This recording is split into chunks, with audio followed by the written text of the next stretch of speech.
Good morning, everyone. I am Reverend Najuma Pollard. I am pastor of Word of Encouragement Church here in Los Angeles, and I'm also the program director for the Cecil Center for Community Engagement, and I am your resident moderator for our Reimagining-Church project or program that we have here at the Center for Religion and Civic Culture.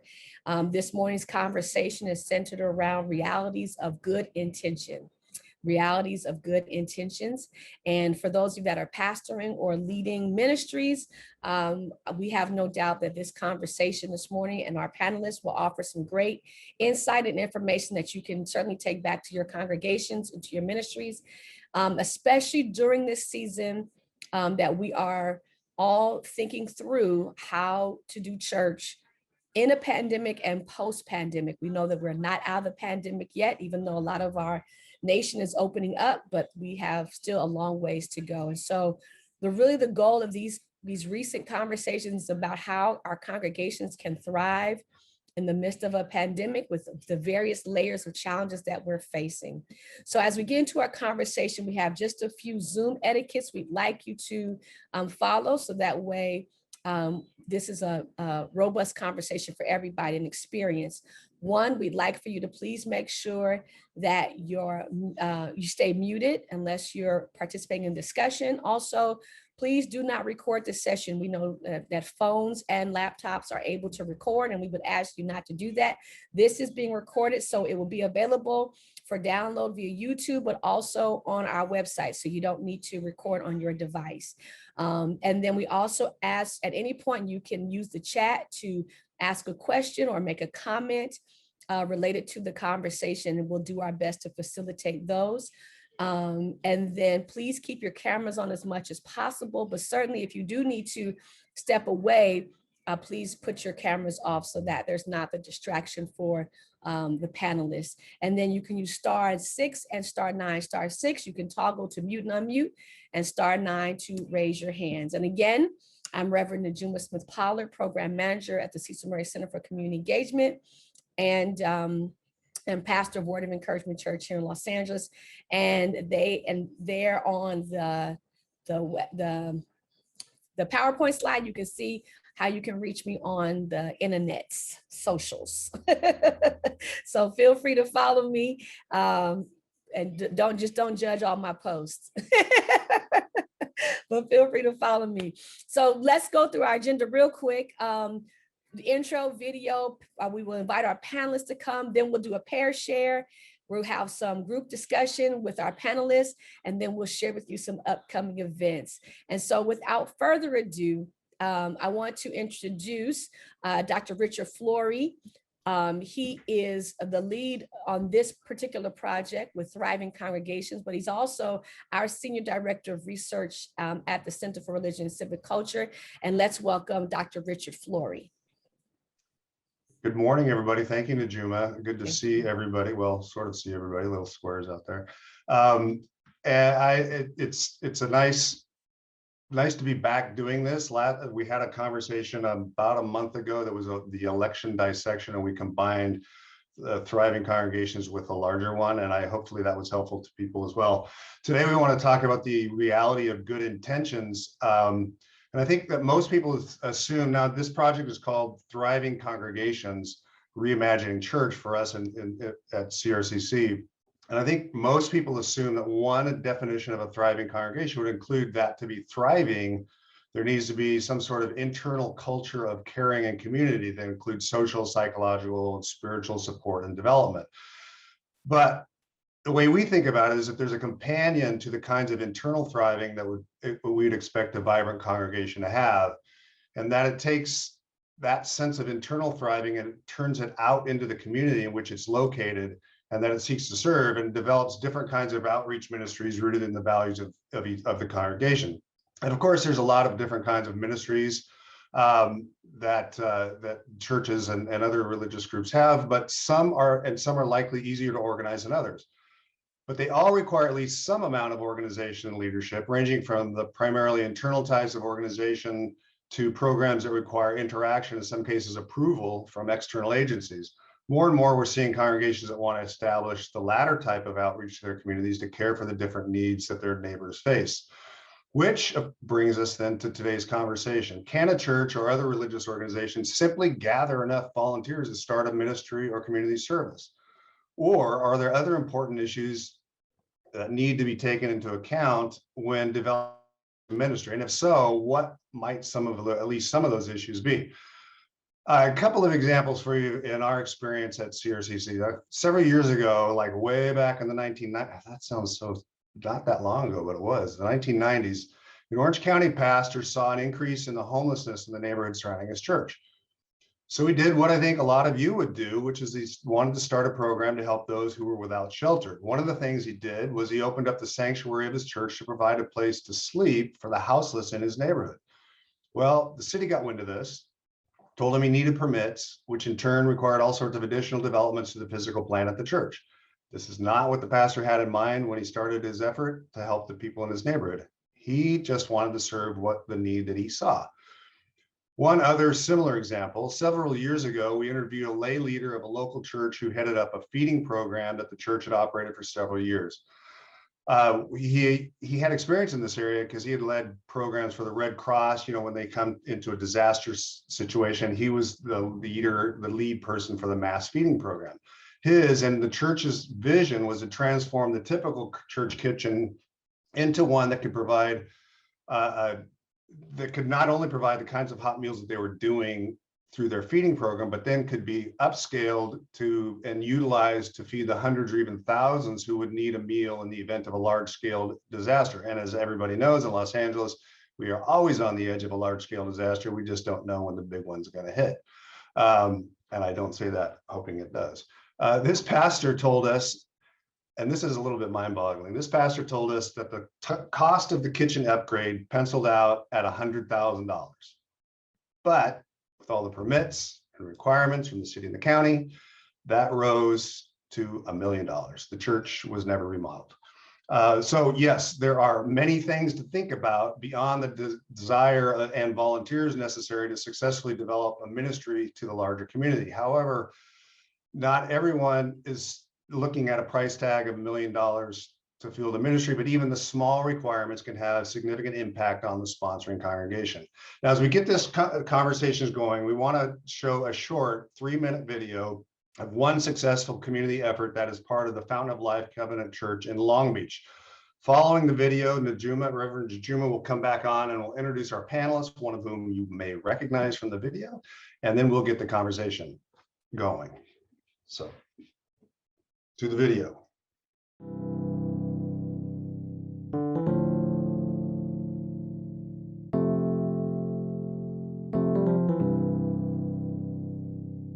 $5,000 Pies is our church's social enterprise.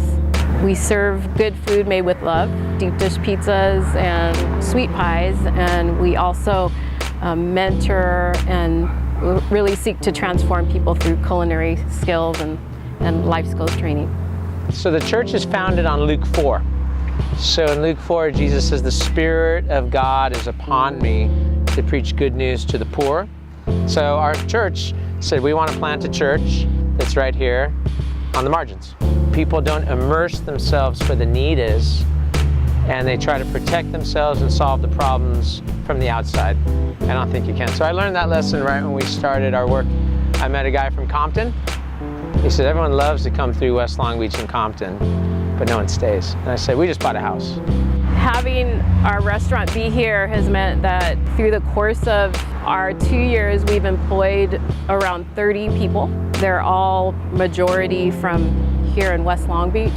They wanna work more than just, making money. They want more than just a job. And so 5,000 Pies provides community, it provides mentorship, family. We're really a small family. So the model we have at 5,000 Pies, no one's gonna get fired. You know what I mean? It's let's pray for you. Let's talk about how you didn't come to work or how you've been screwing up. You can hire anyone to do a job, but if you really want to see the change happen, you have to see them change spiritually. We literally impact the homeless people that sit on that bench right there. We impact the students that come out of there. We impact the ESL, like some of these ladies here that are taking our ESL class at the Family Center. We have a high school right across the street. We do culinary training. And we got a big youth population. My daughter works there. We have maybe 3 or 4 teenagers. So I think the future for me and for the restaurant is more training, more culinary scholarships. We really aim to transform lives, you know.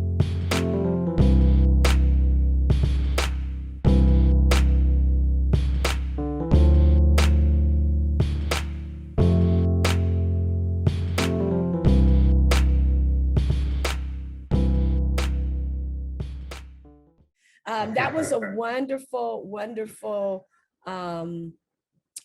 slide that we are so very, not slide, I'm sorry, video about 1,000 pies. And if you have not eaten there, to all of our guests, I have been there several times. Please make sure that you make a trip. I'm not sure if you can order live. Tim Sato will let us know, but if you can order or Postmates or something, if it's available, Tim, let us know, put in the chat, because they really do make wonderful food, and no doubt that you will enjoy it. So let's get into our conversation and introduce our panelists, and we'll get into this robust conversation. So our first panelist is Becky Teter. And we're so very glad to have Becky with us this morning. She is, I am sorry, I just lost I don't know what my screen just did. It did something funky. I can't see anything. Where did you okay. Becky is the executive minister at Fountain of Life Covenant Church in Long Beach, and also is responsible for 5,000 pies, as we love to call it, 5K pies. Okay. So are you back on, Najuma? I don't know where everything just disappeared for some reason off my screen. Keep going. Okay, so Becky, let's take 5 minutes to introduce yourself, maybe a little bit about 5,000 pies, and then this prompt question: is working in the community as simple as coming up with an idea and a few volunteers? You got 5 minutes. Okay, great. Good morning, everyone. My name is Becky Teter, and my husband and I planted Fountain of Life Covenant Church in an urban poor neighborhood in West Long Beach, California. We actually just celebrated our 14th anniversary as a church, actually on Valentine's Day. So February 14, we turned 14. When we first started the church, we began a family center where we do a lot of tutoring for kids, ESL classes, English classes for adults, and various youth programs. And then in year 7 of our church, we began our first social enterprise, 5,000 pies. We do deep dish pizzas, sweet pies. If we were in person, I would have definitely brought some goodies to share with you all. And then we do catering and lots of different things like that. But I think most importantly about the shop is that everyone is really proud that it's in West Long Beach. We had a couple opportunities maybe when we first started, we thought maybe we should put it in a neighborhood with more disposable income, but literally God shut all those doors and led us across the street from Cabrillo High School, which has been what we realized the deeper thing that God was doing for us. But overall, our real product, what we'd be most proud of besides our deep dish pizza would be really investing in people, and people are our products, the disciples and the people that we're able to train and watch develop. And so Becky, so the question that we want to start everyone with is working in community as simple as coming up with a great idea and some volunteers? And we know the short answer, looking at the video of the wonderful work that you all are doing, but give us your perspective on that. I was going to sarcastically say yes. And then, there's obviously a range of. Family center was a lot easier to begin than 5,000 pies. than a restaurant. That's crazy. And obviously during the pandemic, it's even crazier. But I think the bigger question that needed to be asked is, for a church as they start a ministry, is what is God calling you to do? I'm really touched by John 17:4, verse 4, where Jesus on his last night with his disciples says, "Father, I have finished the work that you have called me to do." And a couple of things. One is just that Jesus finishes things, that he's able to say, "I actually finished." He understands that work is a gift. He knows what he's called to do. Yeah. And so I think it's easy if you're called to do it. Yeah. Absolutely. If you're not, then it's super challenging, and those things that are super challenging become even more challenging. Right. Yeah. I really like what you said, that the work is a gift. I've never heard that before. I may have to use that in a sermon. So if I do, Becky, I'll definitely give you credit for it. But I've never heard it put that way. And I don't know how many other pastors heard that when she said it, that Jesus saw the work as a gift. And what a gift that you all are to the community of Long Beach. And thank you for introducing yourself and leading us in our conversation. We want to bring on our next panelist. She is a sister and a friend, someone I've had the pleasure of working with for many years now. We first met over a church program where I was in charge of bringing together women to pray under the Reverend Dr. Cecilia Williams Bryant.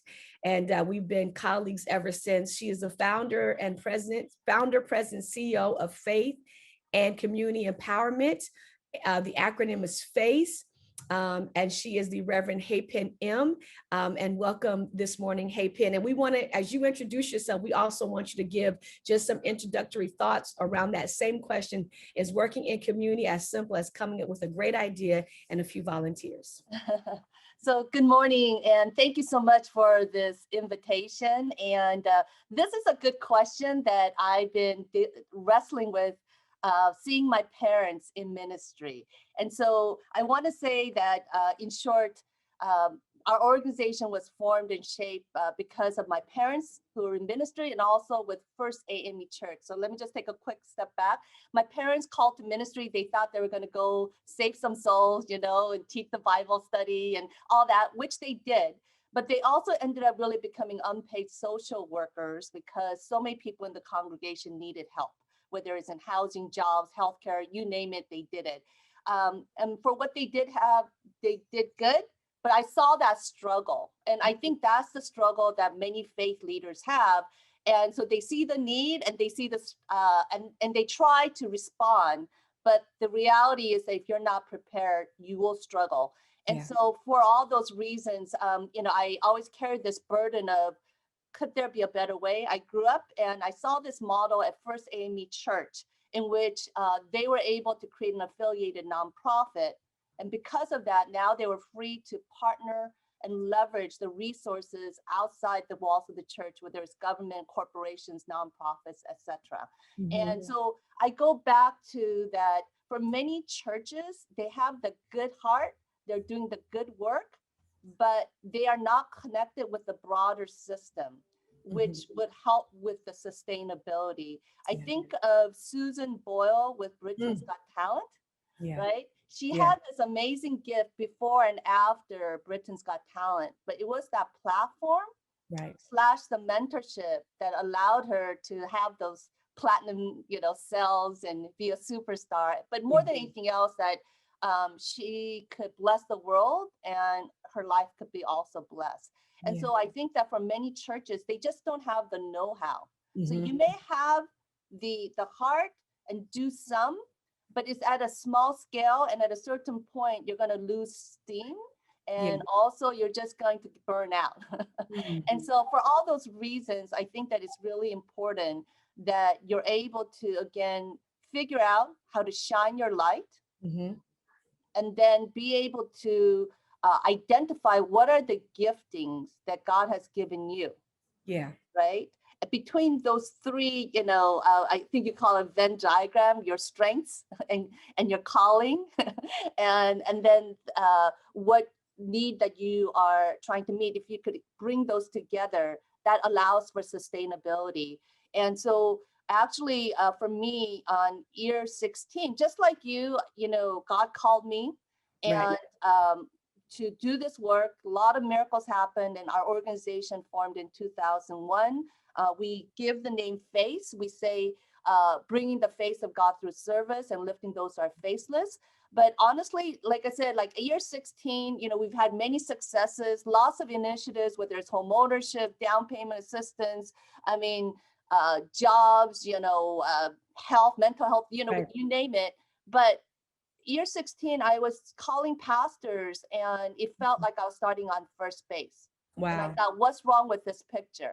Right? And I really sought wisdom from God. And in that wrestle, I thought about my dad, who was a first generation limited English speaker, pastor, one-man show with part-time secretary, with volunteer leadership. And could he take what I had to offer and digest it and navigate to the finish line? And if I was honest, the answer was no. And most pastors is the same thing, because what the system requires and where you are as a church leader, that capacity, that gap is so huge. And that's where I think the stepping stones are needed. And I want to show real quickly something called the nonprofit Black Belt certification assessment. And I just want to show you some of the steps that it takes, right, to get you to the finish line. The average pastor has no clue what that roadmap looks like. Many of us have gone to college, and before we went to college, your school counselor said, these are the classes that you're going to have to take to qualify, right? And then when you get admitted, these are the classes that you're going to have to take to graduate and get your degree. I think for many of us as pastors, when we're starting off, no one gives us that roadmap. So I just want to give you a quick look of this roadmap and then finish my presentation, because I'm not sure if my time is up soon. And what we would love also, Hyepin, as you show it, if you could I don't know if it's available via link, or if you can send it to me, and then we can provide it also for everyone that's registered so that they can study this in the future. Sure, sounds good. So let's see. Can you see my screen? We can, yes. Okay, awesome. So basically, this is like a 61-point score system. And you'll see like white belt is like you're interested in community service. You have a potential project. You know what? That's where many pastors begin, and that's it. But you'll see like for the yellow belt, because when you're going about, you're going to need a name for your initiative or your organization. You're going to need some interested team members. They're going to say, what's your mission, vision, right? You're going to need some collateral, your business card, logo, ID, right? So you're looking at some items. And then you see for a blue belt, right? Where you got to know where your the grant opportunities are, right? You need a PowerPoint, you need your 501c3, your bylaws. So again, I'm just going down this path, right? Yeah. And then red belt, you're going to need a dedicated staff. You're going to send out email newsletters because people need to know what you're doing, and you need to continue to put yourself on the radar screen of people, right? Yeah. And then you may have submitted some grants, right? And then black belt, at the end of the day, you have a working board of directors, you have some, funders that have funded you, and you're so good that everyone wants to invite you as a speaker, right? So you'll see that, long story short, because of that moment of wrestling, I came up with something called the C2 Leadership Institute, which is a boot camp. It's like a Cinderella pre and post fairy godmother. You're gonna come out on this side with new makeup, but what you're gonna come out with is your pitch, your talking points, your PowerPoint, all these items that are here on this black belt. And so these are some scores. You'll see like a pre-post. Someone started off with 38 points. They came out at the end 50, 23, 36. So it just goes on. So it's a very practical boot camp.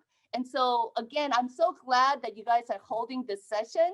Yeah. Because again, a lot of people start with the white belt and they think that they're at the black belt level and they're going to go and conquer and beat everyone, but it's not going to happen.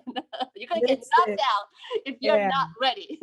Listen, Hyepin, that's an amazing that black belt, that white, that chart that you just showed. And so definitely send that to us so we can share that. I know there was a comment that this is awesome.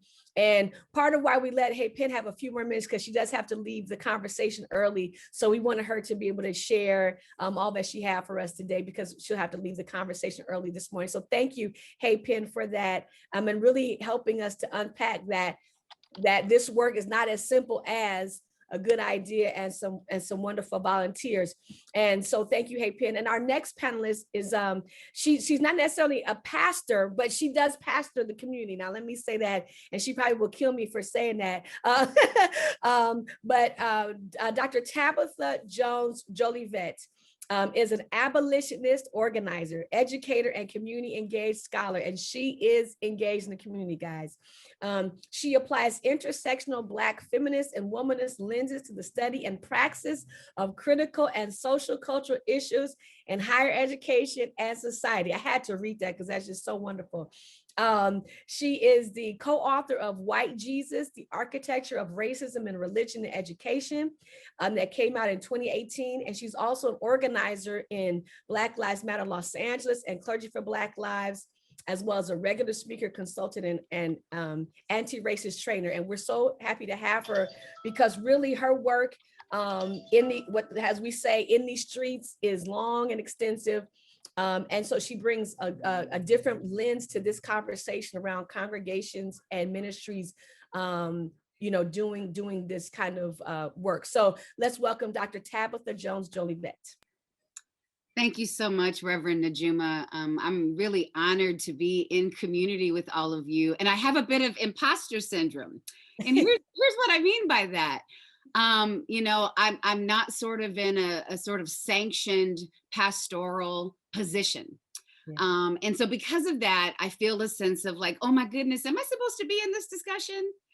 But then I think about the words that so many of my colleagues have lifted up, and that is, what am I called to? And when I'm clear about that, I know that I belong here in this dialogue. Mm-hmm. And so what I want to start by saying is, I have spent most of my adult life ministering to and with college students. I want to start out by saying that. I've spent most of my career working specifically on Christian college campuses for about 22 years at Pepperdine University. And then for the last 5 years, I've been at Azusa Pacific University, both of which are in greater Los Angeles. And during the course of that time, very steeped in traditional church work, right? Women's ministry, leadership, working with college students, those kinds of things. And so I have loved and have formally really worked as a minister while simultaneously I've always been a professor and college administrator. So I give you that backdrop, particularly as I think about this question of sort of what does it mean to reimagine church? And to respond to the question you've lifted, Dr. Najuma, about does it just take a few volunteers and a good idea? And in many ways, the answer is yes. But here's what I also want to say. For the last almost 5 years, God has summoned me to a space that I never expected. I've been very accustomed to sort of, again, doing very formalized ministry work with college students and others that I've talked about. But in the last several years, I have been summoned outside of the walls of the church. Right. To not simply serve the community, but for the community to direct me, right? Mm-hmm. In thinking about what ministry looks like. And that has led me to a sacred struggle. Yeah. A sacred struggle, and that is Black Lives Matter. Many of you know that Black Lives Matter is a global movement to end anti-Blackness in the world. To me, this is an absolute spiritual calling on my life to be a part of this work, because as a Christian, I believe you know, that Jesus, you know, has said, you know, I've come to bring heaven on earth, right? So as it is on earth, I want it to be sort of the thing that heaven reveals. And so I say all that to say that I've been summoned into community and really solidarity with those who are struggling to end, for example, state-sponsored violence against Black people especially, but that extends to all of us. And to do so in a way that really is grounded in a ministry of sacred resistance, a ministry of sacred resistance. And that has demanded that I shift sort of this notion of calling that I have on my life to be one that is grounded in the collective calling and demands of this particular moment in time and in history. Wow. And so as an organizer within Black Lives Matter Los Angeles, and also as one who very much approaches my work as a minister, as a faculty member, a writer, right? All of those things are a part of that calling, Reverend Najuma. Yeah. I have been summoned into the streets to take direction from the community rather than to tell the community what it needs based on what I see. And that has called me into a ministry with community rather than a ministry for community. And because of that, I have come to understand, again, in my own faith tradition, who Jesus is and was even more. Right. Right. As one who was called to be with the people. So this question then, does it just take a few volunteers? Well, of course, you know, of course it takes a few volunteers. And I think it also takes a kind of humility that says, how can I be prepared to take the direction of the community who knows what it needs, especially in this moment in time? That kind of practice can very well transform how we think about what it means to reimagine our work as church in the society that we are collectively striving to build. And in my case, on earth as it is in heaven, right? On earth as it is in heaven. Yeah. Right. That's powerful. Does that answer your question a little bit? It did. No, you're good. Listen, this is, I'm excited to bring all of you in now, having introduced each of you, and each of you has said something so powerful and poignant. So for all of our attendees, you might want to send a quick text to your friends to join in the conversation, because it's about to get even gooder. Say, come on, join us. This is some good stuff. From, you know, Becky telling us about Jesus saw the work as a gift, and Hyepin hitting us with that that white to black belt capacity thing, you know, the assessment, certification assessment. Thank you, assessment. And then now, Dr. Jolivet, you giving us this real clear response that heaven sent, like this is true calling work. I think all of us are feeling like this is way bigger than just a good idea and some volunteers. And if we're thinking about thriving congregations currently in a pandemic and post-pandemic, all of that is very powerful. And so let's move into our formal conversation, or no, we're going to do a pair share. Pair share.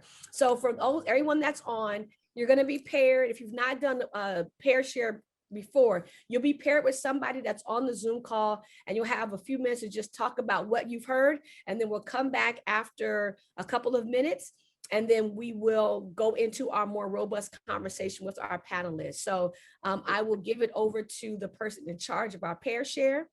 And share information, personal contact information with each other. We'd like people to be able to meet each other and get to know each other. That's part of what we want to do here. Yeah. So put it in, you can put it in the chat when you get into your pair share, so your partner can have your information, or you can also put in the chat here, but please do that. So let's get our pair share going. And we won't keep you long. And again, you'll look at that question. It's working in community, as simple as an idea and volunteers, a good idea and a few volunteers, and just make sure each person has a chance to share a little bit. a reflection, and then we'll come back and have a more robust conversation with our panelists. Okay. So as soon as the pair share begins, you will see a prompt on your screen, and then it'll invite you into a room, and you'll have about 5 minutes for this pair share opportunity. Okay, so it looks like everybody's just about back.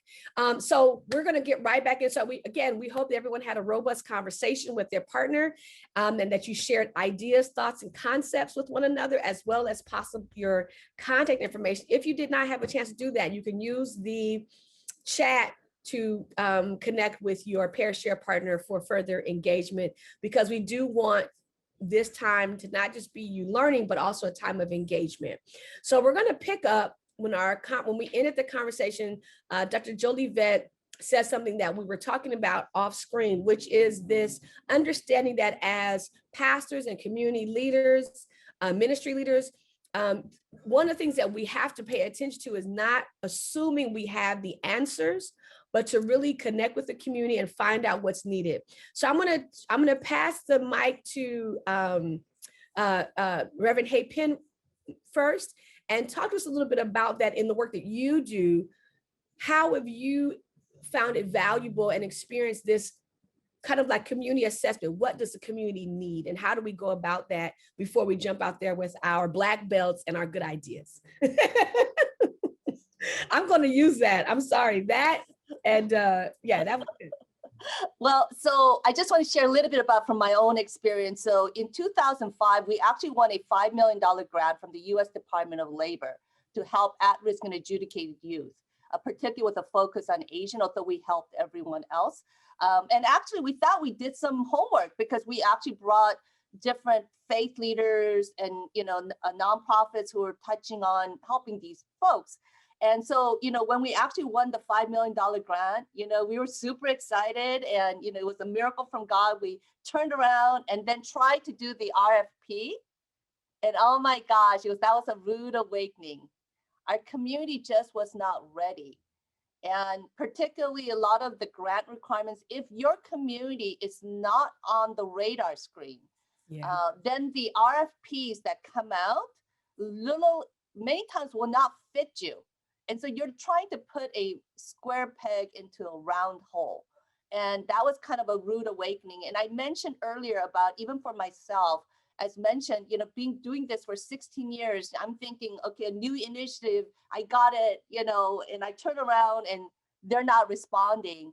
And so it did take that type of, I guess, seeking God understanding, doing the assessments, talking, that kind of helped me to come to this point on the C2 Leadership Institute, and then also this whole Black Belt nonprofit assessment.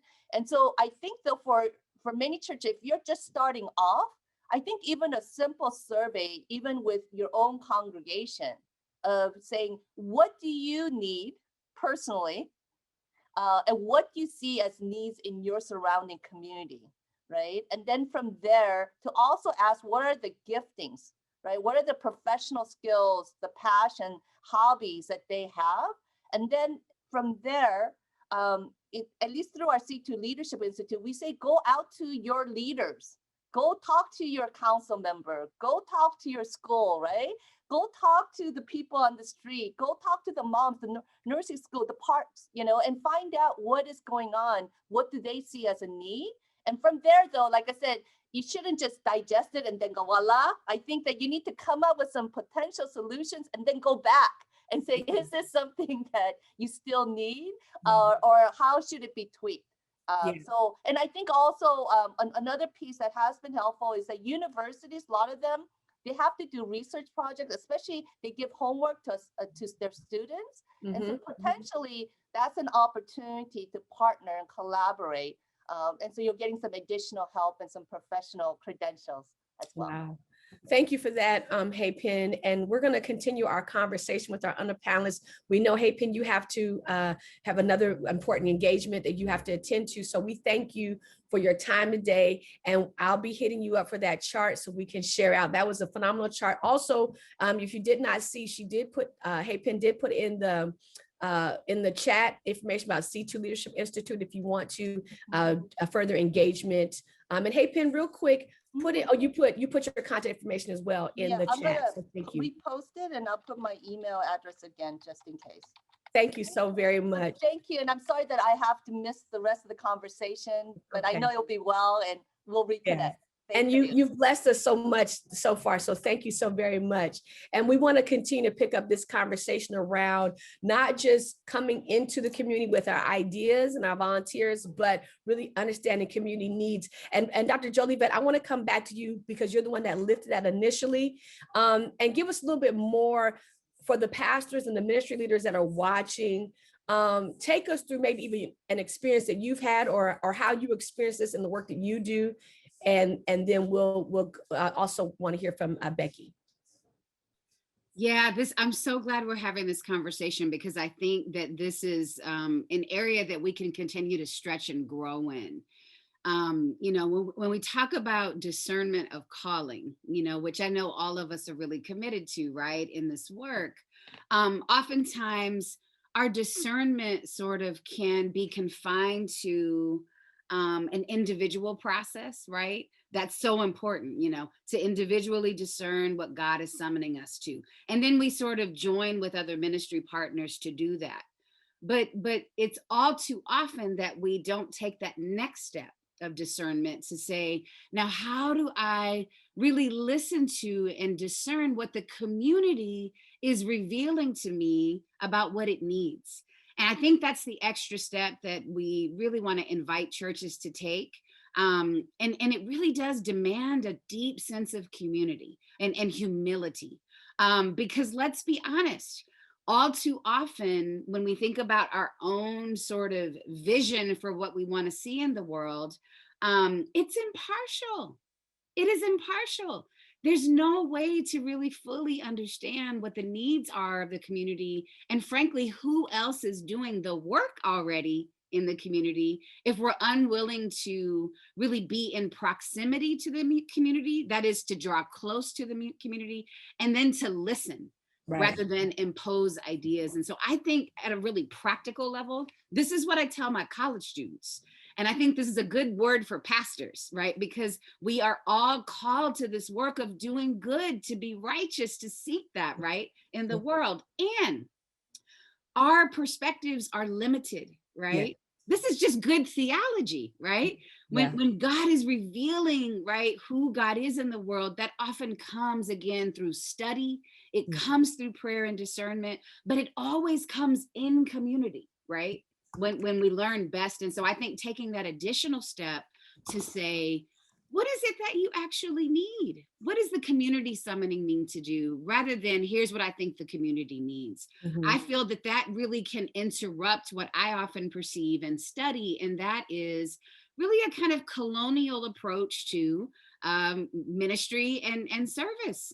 And let's be honest, while we might have good intentions have led to deleterious effects for many communities.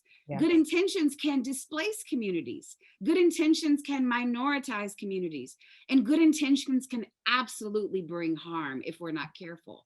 And so being prayerful about this space of discernment, but not being in a space of discernment that is removed from community, instead drawing close to community, seeing who's already doing the work. And sometimes it means whose work can I join?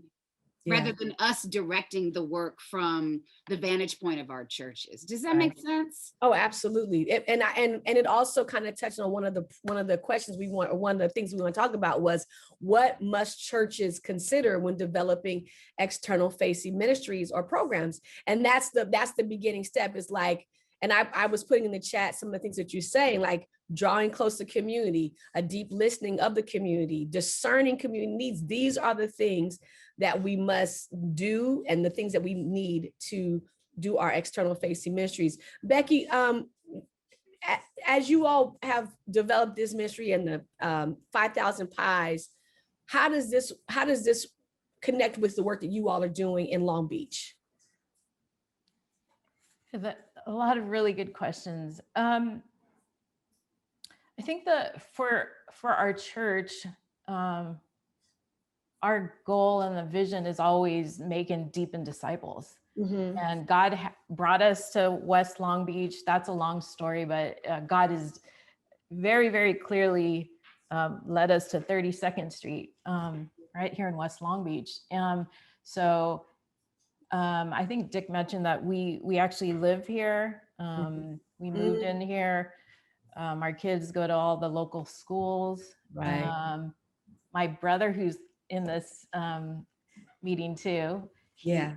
my older brother Tim lives down the street. So we all, I mean, that was before the church and everything. We moved here. God brought us here. So And you're then- embedded in the community. So it's our community. So all the needs, all the gunshots, all the tagging, Yeah. all of the challenges are my challenges and my kids' challenges, and my brother and my nephew and niece.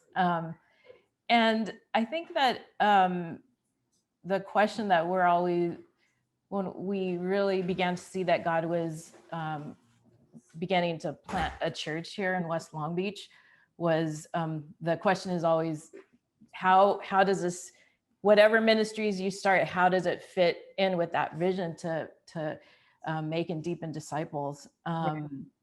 Are these ministries going to help us so that we could present our disciples and say, Lord, here's Chef Mike, here's our people that have grown in their spiritual gifts and have become who you've called them to be. Yeah.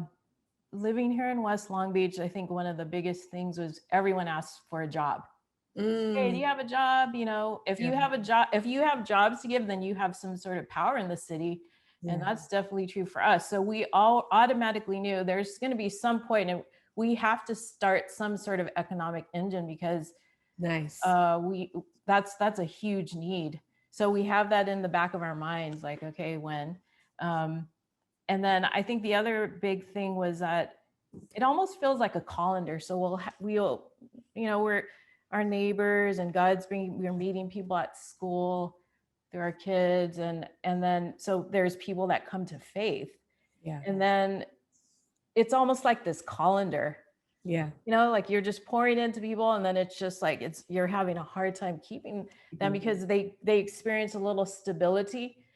And then they find they get hired by someone. And then of course it conflicts with Bible study, church, and everything. So they can't, so it's this colander. I'm like, what are we going to do? We have to somehow create something where we can provide jobs, we can develop and train and disciple people so that they don't just taste a little bit of stability and then leave. So that was why we knew that we wanted to start some sort of social enterprise. Right. And the reason we started 5,000 Pies in particular was because, you know, that was the gifts that God had brought in our church. Because we said, okay, we started hearing, you know, one of our first convert is Chef Mike, and he is a Le Cordon Bleu trained chef. Nice. So we already knew that that was something that maybe God would use. We'd be crazy to just be like, here, let's start a restaurant. We just kind of knew he can make anything. And when I say he can make anything, he really can. We had to pivot with our restaurant now, and we're doing senior meals with the city, really providing and caring for all the seniors. Yeah. That's a whole other amazing story. But you know, it's the gifts that God had given us. Another person from our church is an MBA person, and she grew up running delis with her family. Yeah. So and then another person was a pastry chef. So we actually had just like the gifts were there in the body, and and this is an opportunity for them to use their gifts in a way that's going to make them more and more faithful witnesses and in our community as well. Yeah, that's beautiful. Thank you, Becky. And I want to bring in Tim. I want to bring in your brother, Tim, for two reasons. Number one, Tim is part of the CRCC family. Once a family member, always a family member. But also because you work closely with your sister and this ministry. And I think it was part of the reason why you move forward, because you were getting more engaged into the ministry and the work there. So Tim, just real quick, unmute yourself and just share a little bit about who you are, what you do with the ministry, and just your thoughts around this conversation. And then we're going to end the conversation around opportunities and pitfalls, potential pitfalls. So those that are watching live, and even those that watch the posted replay, can understand some things that we all need to avoid when we're thinking about doing this external facing ministries and programs, and seeing, I can't get away from what you said, Becky, seeing the work as a gift, but also understanding our responsibility to assess community needs and not just come in with kind of like our imperialistic ideas and our paid volunteers. And I think that we're gonna save and fix everyone. So Tim, let's just hear from you real quick for a little bit, and then we're gonna wrap up with our final kind of focus, and then we'll conclude our morning together. And we thank everyone for being a part.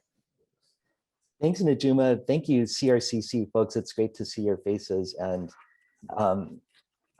it's hard to know how to kind of encapsulate all the experience, but I think what Becky said is true. Like, as you start to move forward, God opens doors, but also you have to take the opportunity. So when the city of Long Beach had an RFP for local restaurants to provide food to the community, it was kind of an intersection of what our passions were, what our restaurant was in place. Our restaurant actually needed another kind of income source.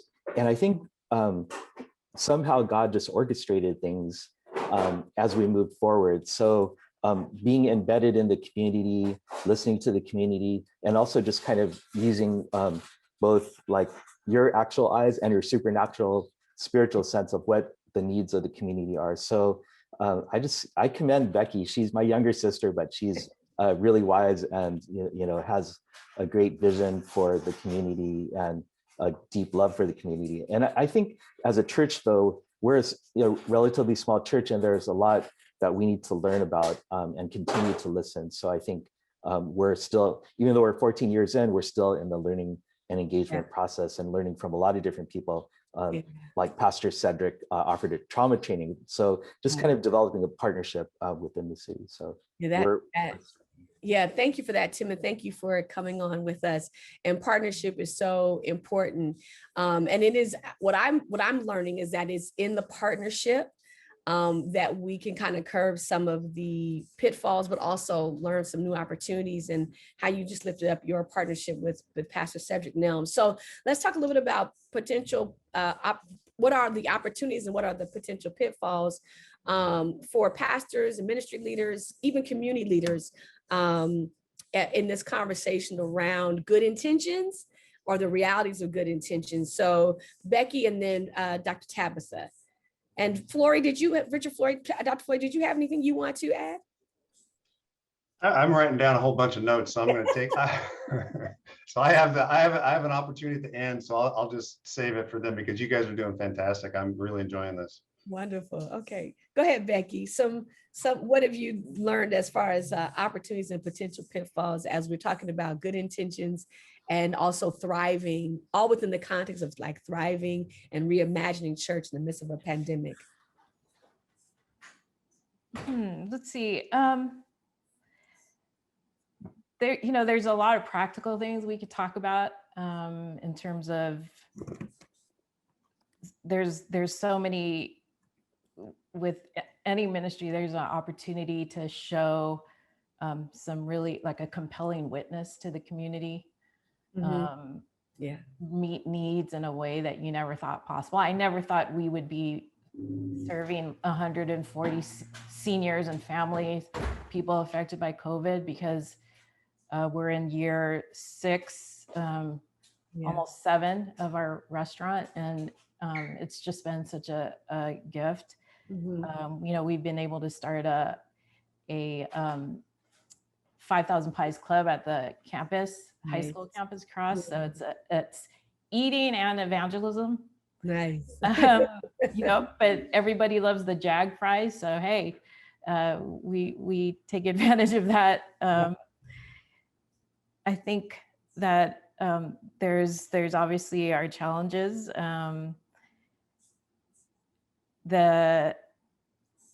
I think the biggest challenge though is probably losing the vision for making disciples and really why we started in the first place, because the challenges of the ministry and keeping it running and all the different things. We had 2 fires on our Wow. on our row of businesses in the past month. Yeah. Not just in 34 years, there hasn't been 1 fire. There were 2 in this Wow. past. And that's a longer story. Yeah. But, I think with all the hopes and dreams that we had for Yeah. the shop, which have been exceeded, Yeah. the big thing for me is that I think you quickly realize with ministry that the reason God called you to it was for your own faith. Yes. Yes. I actually need that for my Yes. own faith. I actually need that for my own confidence in God. Yeah. The people that are closest, just like when Jesus turns water into wine at the wedding, the people who are closest got to see that miracle and really were amazed and got to experience something about Jesus that they would have never had they not been in that little circle of Right. stirring the water and serving it to the. Yeah. So we get to see things so close up. Yes. We get to, there's so many different things I can't, like with this fire, the first fire that happened, because the fire happened when it did, our staff was there. Yeah. It wasn't a busy time in the shop. It was towards the end of the shift. Yeah. Making a couple pizzas. They heard an explosion, and all of a sudden crack in the wall and black smoke starts coming out, and this really strong chemical smell, because we think next door was maybe doing a meth lab or something crazy like that. Wow. Wow.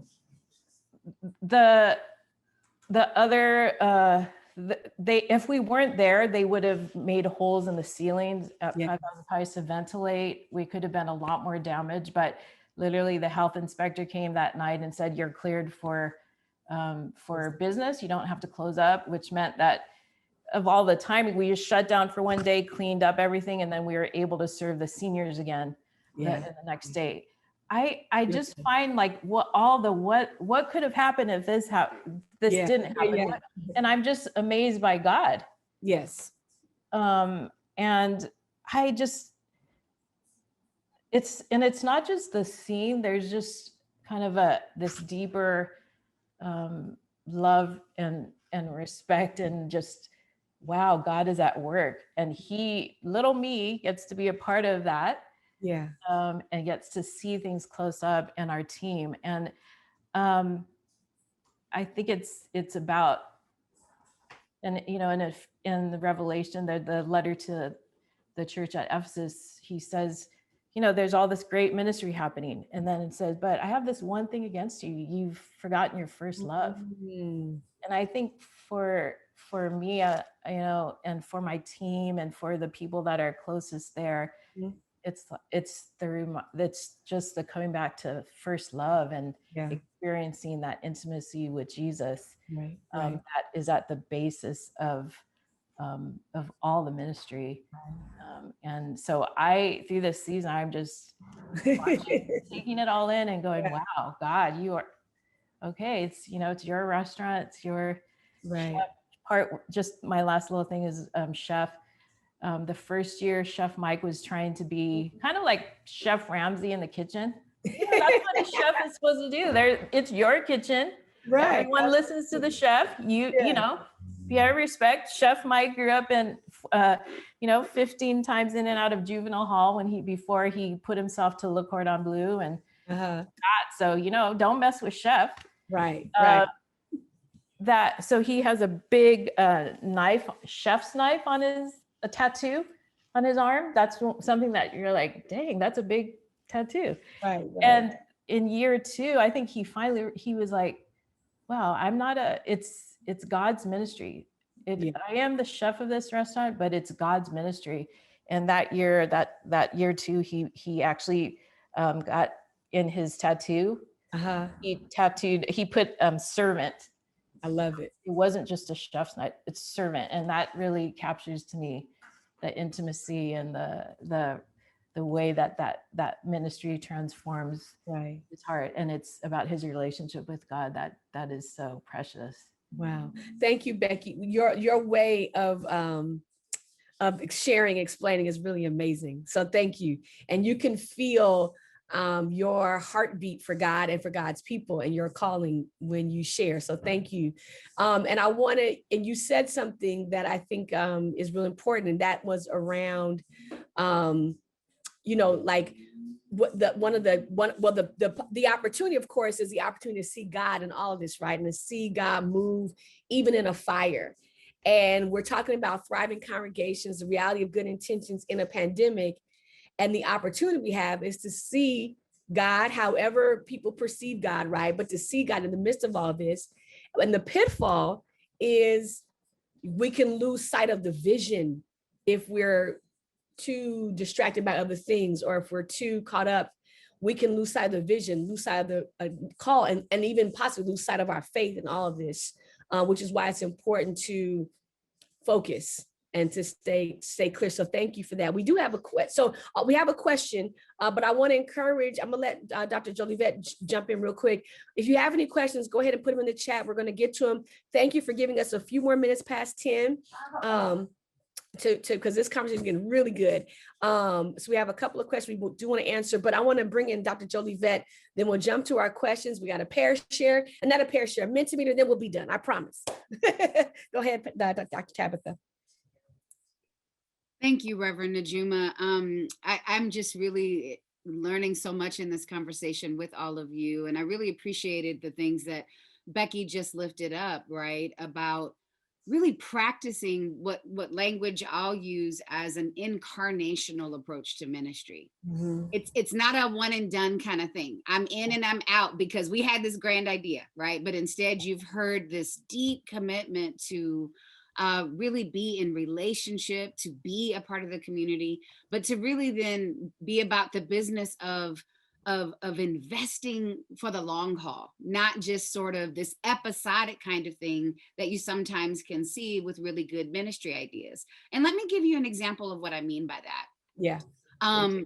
Because I organize with other clergy, right here in Los Angeles, back in December, we became very alarmed, and we learned this through the Poor People's Campaign, that a minister from outside of LA was going to be bringing droves and droves of people who were known to be anti-maskers, right? So in the middle of a pandemic, they wanted to come to Skid Row to be able to hold a worship event, to save the lost on Skid Row, right? Very quickly, we became alarmed because there are already people ministering in Skid Row, including the people who themselves live there, right? And they became worried about what it would mean during a pandemic for thousands of people to descend upon Skid Row without masks and to bring this violent pandemic right to the doors of Skid Row because they've been working so hard, right, to protect themselves during this pandemic, while at the same time dealing with the crisis of houselessness. Yeah. And so ministers got up and said, we're going to have a car blockade. We're going to get in our cars and we're going to join those who are already on Skid Row, doing the kind of incarnational ministry that Becky has talked about. We're going to join them in saying, no, you can't come here because you have a good intention. Right. And one of the most profound moments that shifted me and how I think even about how spirit works, how God's spirit works in the world, is many of the worshipers came without masks, right, to worship. And those of us who were with other pastors and members of the community said, no, you have to stop. And someone from that group said, but we're here to bring Jesus to Skid Row. This was the thing that I want everybody to hear as a pastor. Someone from Skid Row said, Jesus is already here. Jesus is already here. So here's my message, right? I think that we have to be disciplined. Yes. Again, in our discernment And that also demands of us that when we hear the word of God, we move, right? There's a good way that we say this in sort of African proverb. When you pray, move your feet. You have to do that. But you must also be disciplined enough to know when the work is already being done and maybe you just need to open your eyes. Wow. Maybe you need to participate in Yeah. God's movement because you haven't observed it, because you have parameters in your mind about what beloved community looks like. And I Right. think that's really the vision that often drives me in ministry. What does beloved community look like, and how is God revealing that in Right. the ministry of Jesus, to which I'm called to bear witness in my Yeah. life right now? How is God sort of showing that? And one way that I think I build capacity for that in ministry with others Right. is to study deeply, Mhm. That means as I study spiritually, Yeah. as I go to the biblical text, I am also doing things like studying, for example, racism, Yeah. studying houselessness, studying how I can be anti-racist in my approach, how I can ensure that I'm not classist in my approach, right? Studying as I struggle in ministry can be the thing, again, when we draw close to community and we serve in proximity and listen to the community. That can be a way that God, again, expands the work of beloved community, to which I think Dr. King sort of gave us good language around. It's just another way of saying, love the Lord your God with all your heart, mind, and soul, and love your neighbor as yourself. Yeah. Right. That's That's what beloved community looks like for those of us, for example, who aspire to be disciples in faith. And I realize that not all of us on this call even are Christians. So perhaps for those of you who have other traditions, be thinking about how the texts of your tradition are also driving and guiding you to study, but also study about the ills of our world that sometimes prevent us from noticing the work of God that's already upon us. Right. Wow. Thank you, Dr. Jolivet. That's just powerful. I'm taking notes. I'm trying to retain. This is so rich. We do have a couple of questions we want to get to, and then we'll do our Mentimeter. We'll get to Pastor Cedric Nelms asked a question. And I think this might be directed towards Becky, but of course, Dr. Tabatha, if you have some additional thoughts, we want to hear from you. The question is, how has the social enterprise focus of church and ministry changed or added value to the congregation? The focus on social enterprise. Well, the first thing is we've all gotten a little heavier. We're eating a lot of really good food. So that, I think that, let's see, how's it, so there's it's given just a natural love for our community. So our community, all in West Long Beach, everyone knows 5,000 Pies. So I think that just gives for the church, that means, wow, you're the church that started 5,000 Pies? Right. Wow, I've never seen a church do that before. We don't really have a restaurant in West Long Beach also. So I think that a restaurant like 5,000 Pies, people are like, it should be in a different, better neighborhood. We're like, no, this is our neighborhood. And I think that it's a witness to everyone in the community. So for the church, that there's just all these opportunities to talk about God and invite people to church. And why are you guys about that? Why did you do that? So there's that. I think also, I like to think of maybe the social enterprise and the church like kind of working together like a bicycle. So there's some people that are going to come be an intern that aren't necessarily, they don't know too much about God. They might be open spiritually, but we're kind of, it's their first pass. So if the social enterprise is working well with the church, then if somebody leaves the social enterprise, they could still be part of the church. So those kind of two things really work together well. And so that gives an opportunity for our church to be mentors, to help disciple, to help with deliveries to the senior food, bring delivery of the meals to the seniors. There's all these different ways for them to be part of that. And people that are at 5,000 Pies are part of the church and going to Bible studies and things like that. So it's not just like we have to create all our own curriculum for the church, Right. For the shop, because the church is teaching also on how to forgive, on how to love your neighbor. You know, there's that. So just really working together. I love it. Yeah. Thank you for that, Becky. I love it. Dr. Tabatha, did you have anything you want to offer for that question? I think Becky did a great job. You know, as someone who's really practicing social enterprise, I don't want to speak where I don't have experience. Okay. I understand. Absolutely.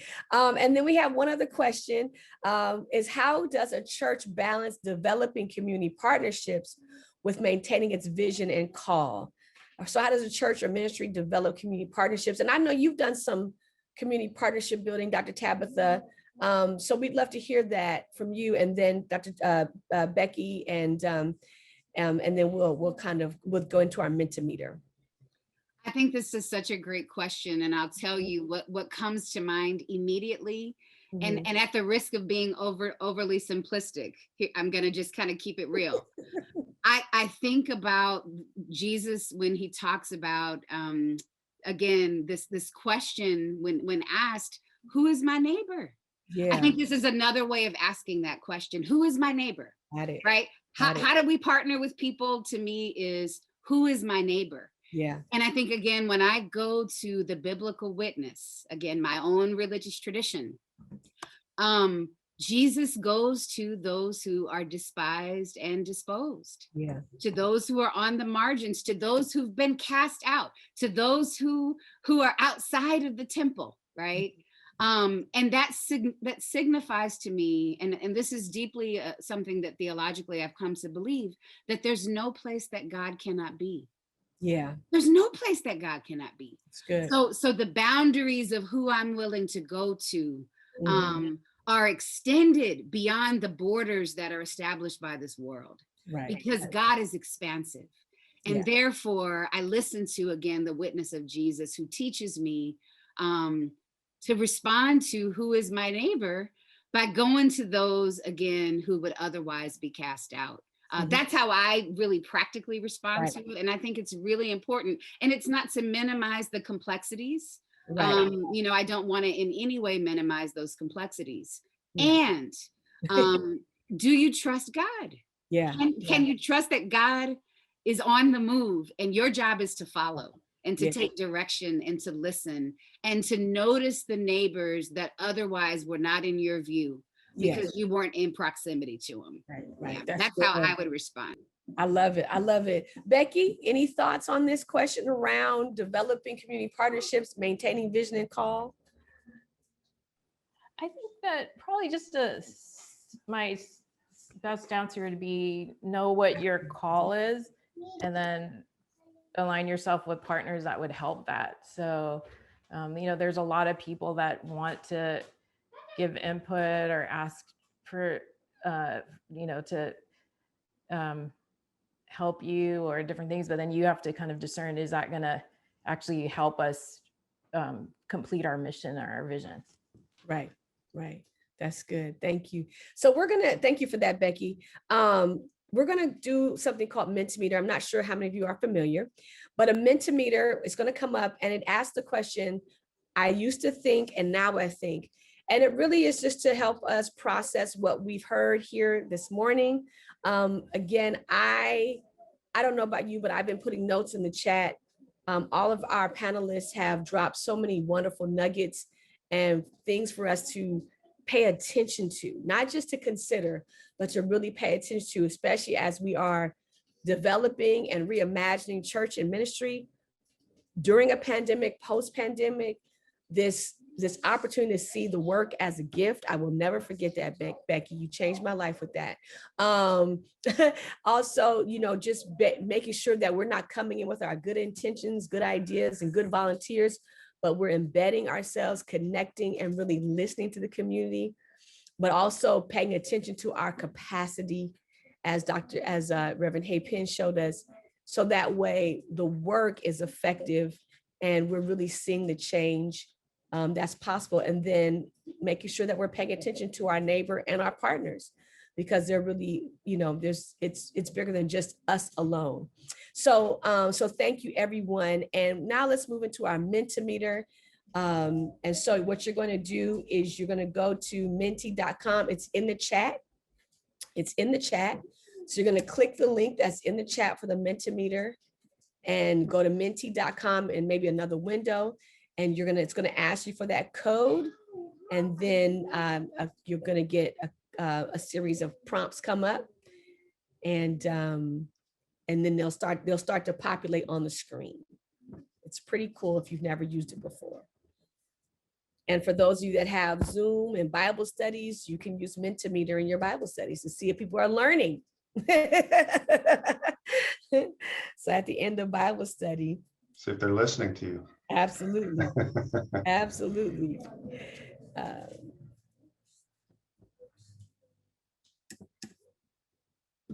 So as you put in your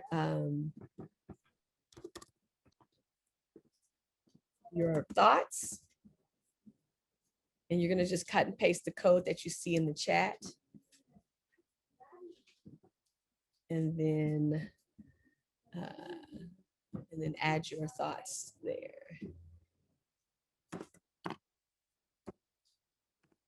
And we'll give you a couple minutes to do that.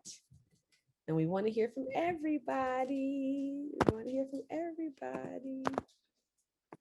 And this is, it is anonymous, so we don't know whose prompts are what.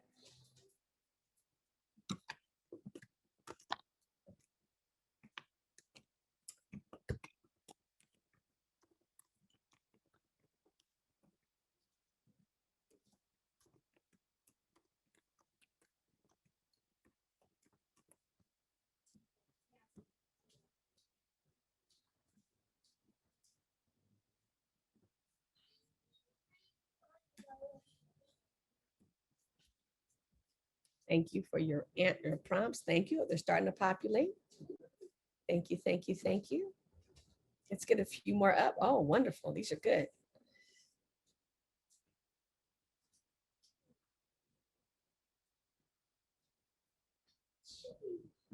Excellent.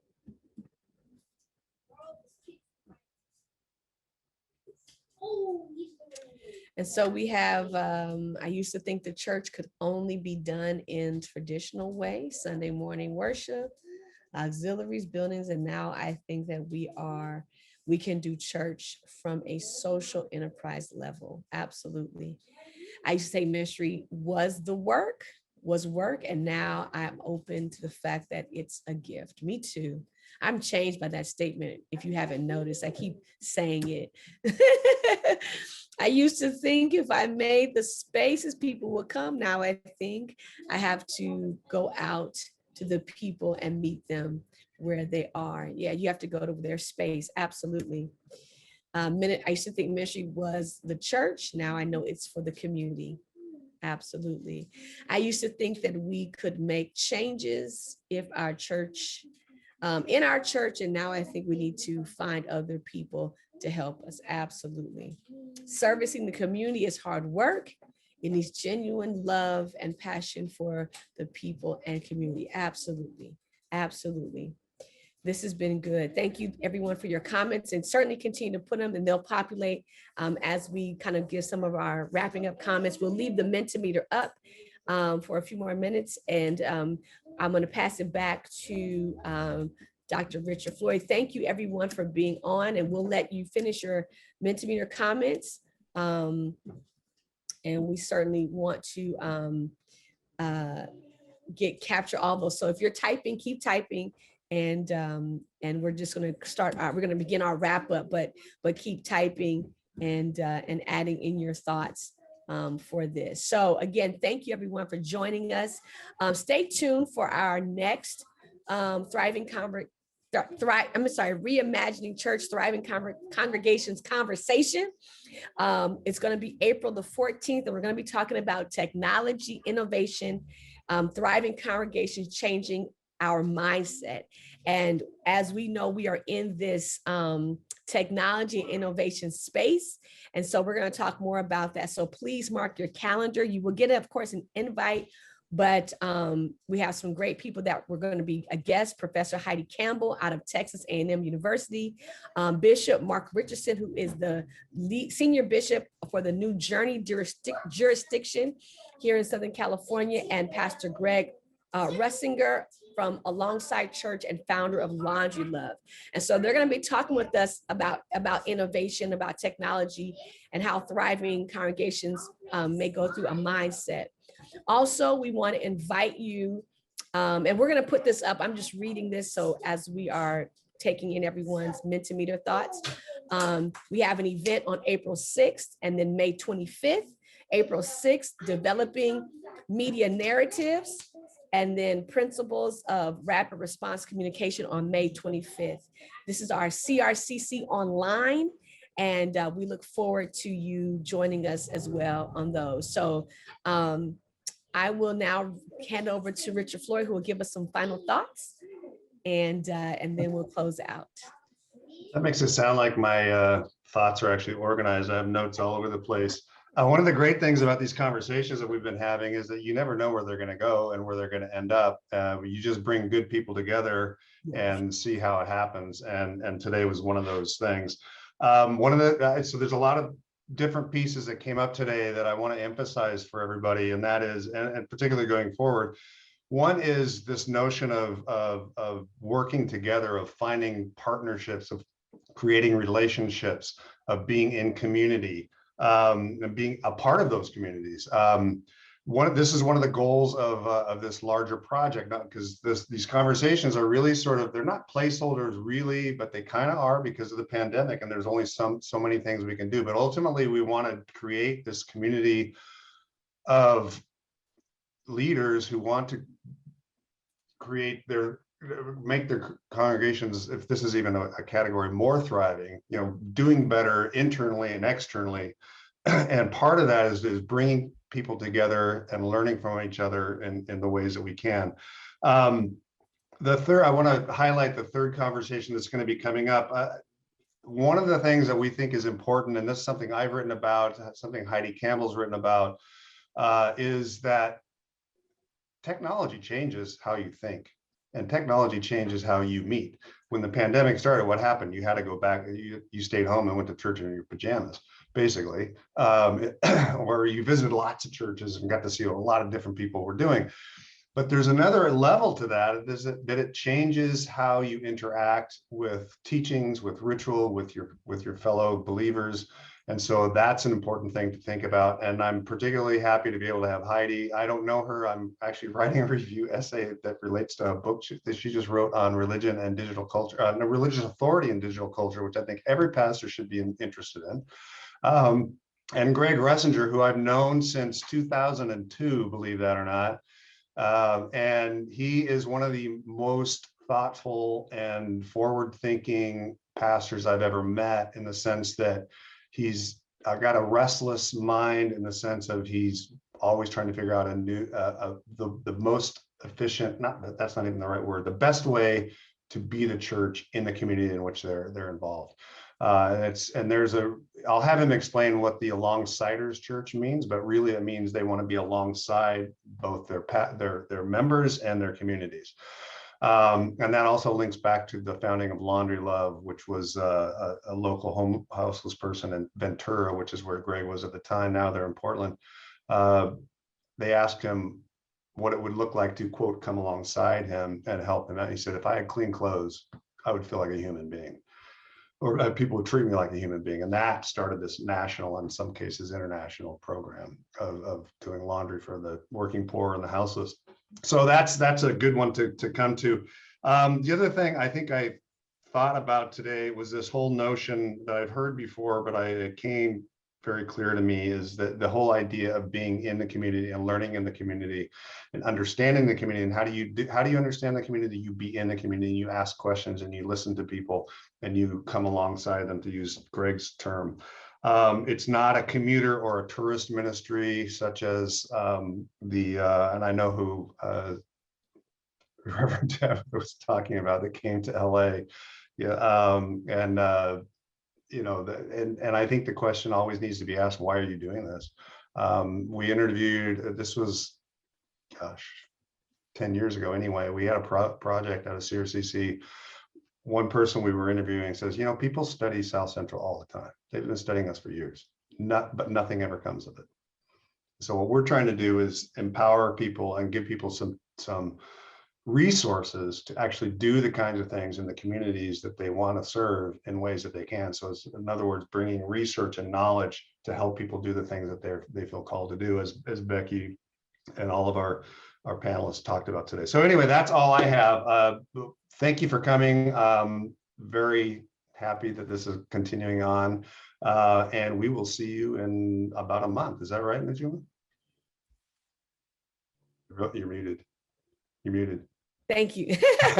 We'll be back. We'll be back on April the 14th, talking about technology, innovation, and thriving congregations, changing our mindset. So we look forward to seeing all of you then.